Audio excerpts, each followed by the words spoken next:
Hey Haunters, it's Liam again, here with another video for you.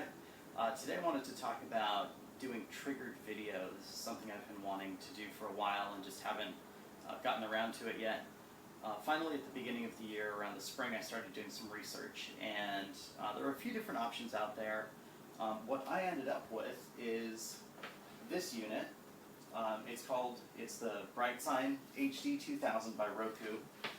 You can see, it's a decent size unit, but there are others out there that are smaller, maybe a little more expensive, but this one's really affordable. You can usually get it for like less than 80 bucks on eBay. It's a little bit older unit. It's not their latest product, but it works just fine for what I need it to do. And it works really easily too. So it reads your video off of either a compact flash card or an SD card. It plugs into monitors or TVs or whatever. It's got a VGA port, an HDMI port, and I think composite also. Yeah, it's got composite on the back. It's got audio outputs. And when it comes to triggering it, it's really easy. It's got a DB25 connector in the back that you can connect to. It's also got the ability to take serial commands. The DB25 just actually takes basically button presses. But that makes it really easy to trigger it from prop controllers. No matter what prop controller you're using, you can probably trigger it really easily. You can trigger multiple videos. You can trigger videos in sequence. You can build more interactive displays too. My needs this year are pretty basic.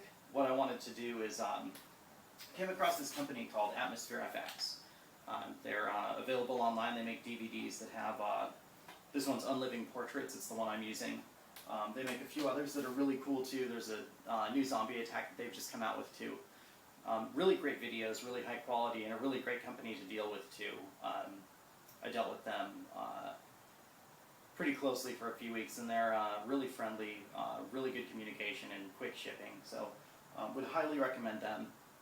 But the reason that I had done research into the video controller and doing triggered video, and then trying to find some cool changing portraits, is that last year in my haunt, one of the things that got the biggest oohs and ahs were actually the cheapy like dollar store lenticulars, those little like 5x7 ones. I put like 3 or 4 around in my first room, and people were just, oh my gosh, that's so cool, and they thought it was the coolest thing, and it was the one thing that almost everyone commented on, and I was like, I just thought it was kind of, filling in space, but apparently it's something that people really like, so I thought I could take it to the next level by, doing some video and actually having portraits change on command. So that's why I looked into this. That's why I ended up with the HD-2000. Roku also makes an HD-600. I actually bought a couple of them on eBay recently. Haven't gotten them working yet. They're the same generation as these guys, but their file types are a little different. Their scripts are a little different. So I haven't really had a chance to play with it yet, but I will. I've got 2 of those also. You can usually find them for like around 50 bucks plus shipping on eBay, so they're a little cheaper, and have basically almost everything the HD-2000 has. So I think you'd be fine going either way. Really easy to use again. So I'll just show you what I'm doing. So I pulled the video from AtmosfearFX onto the SD card. Wrote a really quick script. I actually have a file that I put together on how to do this, so I'll make it available for download, and I'll give you guys the link.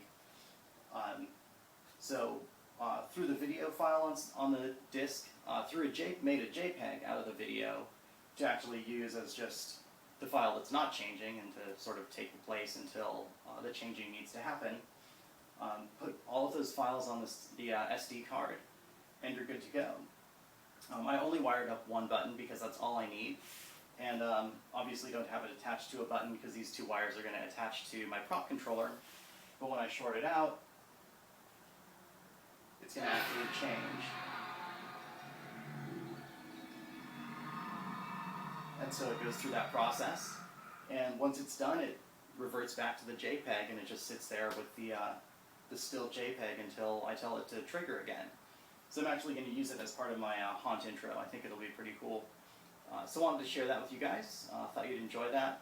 I know that my videos have been getting a little nerdy lately, so maybe we'll get out of technology realm pretty soon and talk about some of the props I've put together. So again, thanks for watching. Hope you guys had a great weekend. We'll talk to you soon.